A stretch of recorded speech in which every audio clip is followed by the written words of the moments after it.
بسم الله الرحمن الرحيم۔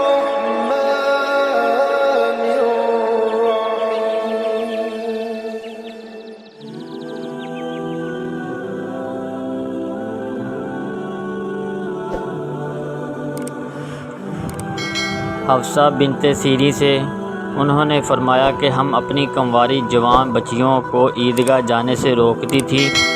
پھر ایک عورت آئی اور بنی خلف کے محل میں اتری اور انہوں نے اپنی بہن ام عطیہ کے حوالہ سے بیان کیا، جن کے شوہر نبی کریم صلی اللہ علیہ وآلہ وسلم کے ساتھ 12 لڑائیوں میں شریک ہوئے تھے، اور خود ان کی اپنی بہن اپنے شوہر کے ساتھ 6 جنگوں میں گئی تھیں۔ انہوں نے بیان کیا کہ ہم زخمیوں کی مرہم پٹی کیا کرتی تھیں اور مریضوں کی خبر گیری بھی کرتی تھیں۔ میری بہن نے ایک مرتبہ نبی کریم صلی اللہ علیہ وآلہ وسلم سے پوچھا کہ اگر ہم میں سے کسی کے پاس چادر نہ ہو تو کیا اس کے لیے اس میں کوئی حرج ہے کہ وہ نماز عید کے لیے باہر نہ نکلے؟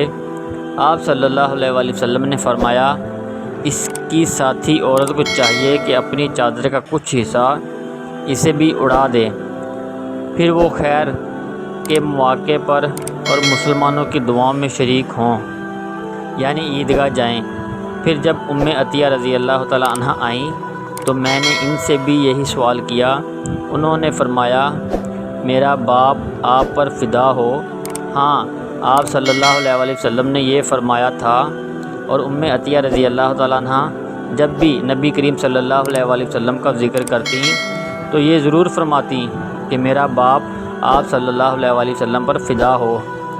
انہوں نے کہا کہ میں نے آپ کو یہ کہتے ہوئے سنا تھا کہ جوان لڑکیاں، پردہ والیاں اور حائضہ عورتیں بھی باہر نکلیں اور مواقع خیر میں اور مسلمانوں کی دعاؤں میں شریک ہوں، اور حائضہ عورت جائے نماز سے دور رہے۔ حفصہ کہتی ہیں، میں نے پوچھا کیا حائضہ بھی؟